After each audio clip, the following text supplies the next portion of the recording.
Tu as envie de découvrir quels sont les nouveaux plans de la NASA pour débarquer sur la Lune, apprendre et débuter en astronomie, ou encore voyager dans notre système solaire à la recherche de mondes habitables? J'ai ce qu'il te faut.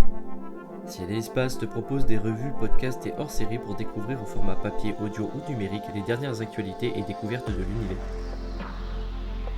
Depuis 1945, l'Association française d'astronomie édite et publie un bimestriel consacré aux sciences de l'univers et à la vulgarisation scientifique. Ce mois-ci, Ciel et Espace vous met à disposition 2 codes promo. Vulgaspace 1 vous fait bénéficier de moins 20% sur l'abonnement premium 1 an ou 2 ans, et Vulgaspace 2 vous fait profiter de moins 20% sur l'abonnement papier 1 an ou 2 ans. Pour plus d'informations, n'hésitez pas à vous rendre sur le site internet ou nous contacter directement. Tous les liens sont évidemment en description. Bonne vidéo!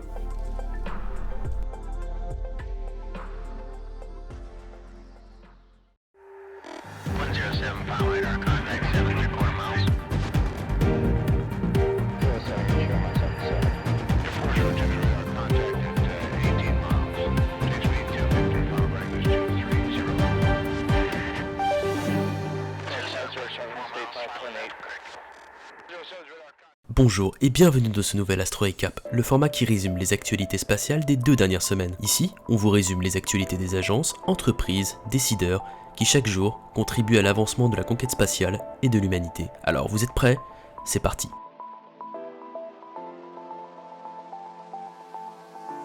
Tout d'abord, commençons comme d'habitude par la partie Starbase et voyons les progrès excitants qui ont été réalisés ces 2 dernières semaines à Boca Chica.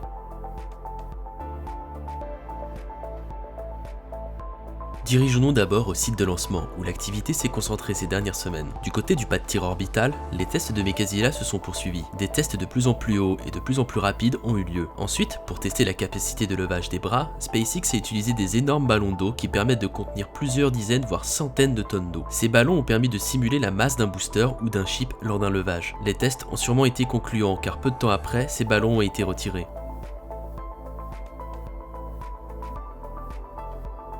Ces tests nous ont également permis d'avoir une courte mais première animation 3D officielle nous montrant comment SpaceX compte rattraper ses boosters. Sur cette vidéo partagée par Elon Musk, nous savons désormais à quoi la séquence d'atterrissage devrait ressembler. Une fois que le booster sera à une altitude d'1 km, celui-ci rallumera tous les Raptors de la couronne intérieure afin de ralentir un maximum. Une fois la vitesse suffisamment basse, ce seront les 3 derniers Raptors centraux qui finiront l'atterrissage. Cette manœuvre périlleuse ne sera pas simple à réaliser du premier coup, mais si SpaceX arrive à réaliser cet exploit, celui risque d'être impressionnant.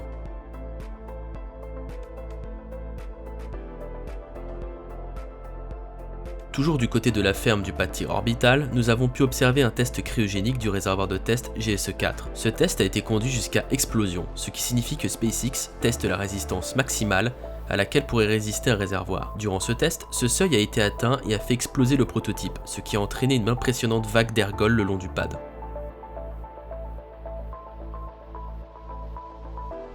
B4 a quant à lui reçu ses dernières aérocovers et les dernières parties de la couverture thermique pour les moteurs. Ces protections servent à protéger les moteurs et la tuyauterie lors du retour sur Terre du booster. Étant donné que l'avenir de B4 est encore incertain, nous ne pouvons pas savoir pourquoi ce qui ressemble à une finalisation du prototype a eu lieu. SpaceX peut très bien décider de le terminer pour ensuite l'utiliser lors de tests plus poussés que la dernière fois, ou alors cela n'a été juste qu'un entraînement pour les équipes de la firme américaine.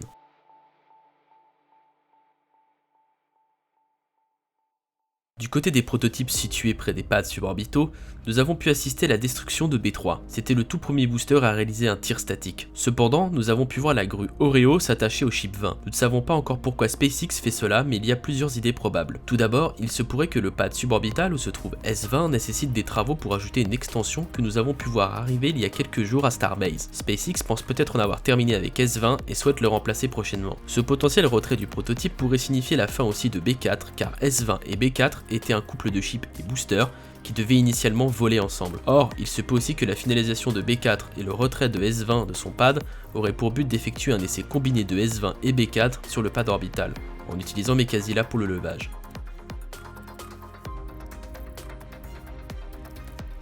Du côté du site de production, B7 continue lentement son assemblage, mais nous avons aussi pu apercevoir la section inférieure pour le nose cone de S22 qui a été transformée en prototype pour tester les portes des futurs chips cargo. Cela confirme que pour l'instant, SpaceX ne souhaite pas ouvrir entièrement le nose cone pour faire ressortir la charge utile, mais plutôt 2 trappes.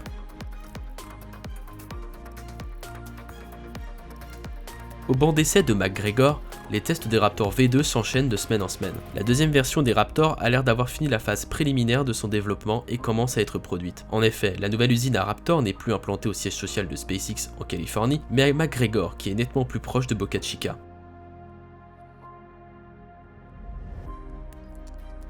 Nous avons également appris que l'US Air Force était intéressé par le Starship. En effet, sa capacité Earth to Earth, qui lui permet de se rendre aux 4 coins du globe en moins de 40 minutes, est très intéressante pour l'armée, pour entre autres des missions interplanétaires. Pour accomplir cette tâche, l'US Air Force a offert 102 millions de dollars à SpaceX afin d'effectuer un vol de test Earth to Earth.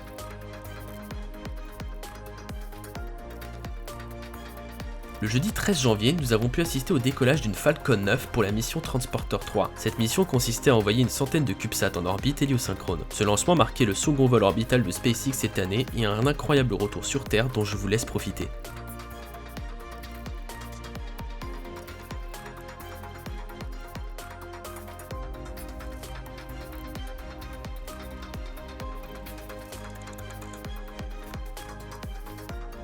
Ensuite, chacun des CubeSats se sont déployés correctement, faisant de la mission un succès total. Une semaine plus tard, c'est pour la mission Starlink 4.6 que décollait une Falcon 9 depuis le pad 39A du Kennedy Space Center en Floride. Les 49 satellites ont été correctement déployés. Nous avons également pu assister à un très beau retour en mer du premier étage.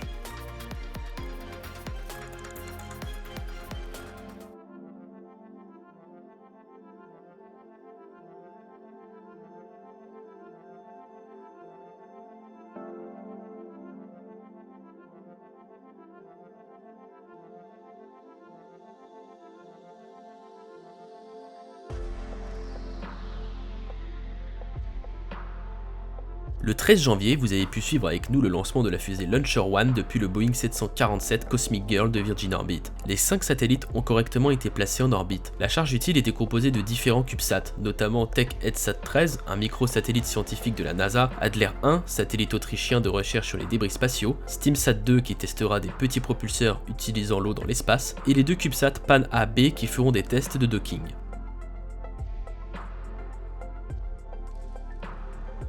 Pour ouvrir ce qui s'annonce être une année spatiale chargée, la Chine a lancé le 17 janvier dernier depuis la base de Taïwan une longue marche 2D, envoyant en orbite le satellite de test classifié Shiyan 13 de l'agence spatiale chinoise. La mission a été un succès.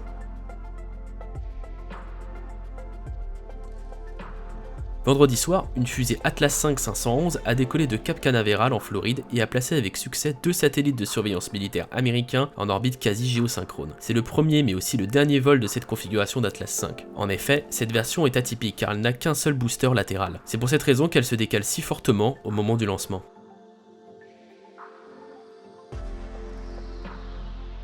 Nous avions parlé la semaine dernière du déploiement du télescope spatial James Webb lancé le 25 décembre à bord d'une fusée Ariane 5 depuis le centre spatial guyanais. Ces 2 dernières semaines, même si le télescope a été déployé, le travail continue sur le télescope. Tous les segments du miroir principal de ces derniers se sont déployés. Ils devront être ajustés avec une grande précision dans les prochaines semaines, mais James Webb devra d'abord effectuer une dernière manœuvre orbitale. Celle-ci est la plus importante et aura pour but de le placer sur le point de Lagrange L2. C'est un emplacement particulier où il sera en orbite autour du Soleil tout en restant aligné à la Terre. Il devrait effectuer cette manœuvre lundi.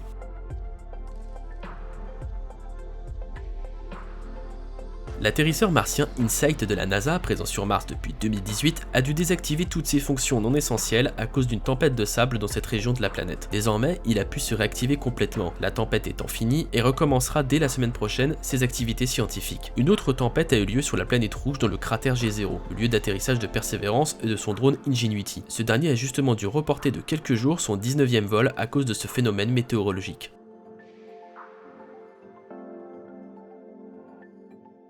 J'espère que ce récap vous aura plu, n'hésitez pas à faire part de vos remarques constructives en commentaire. Vous pouvez également rejoindre le serveur Discord si vous souhaitez rejoindre la communauté et nous suivre sur les autres réseaux sociaux pour ne louper aucune actualité spatiale. Si vous souhaitez ne pas rater les prochains contenus de la chaîne, je vous invite à souscrire à l'abonnement ainsi qu'à activer la cloche pour être notifié. Merci à vous pour votre fidélité, à bientôt.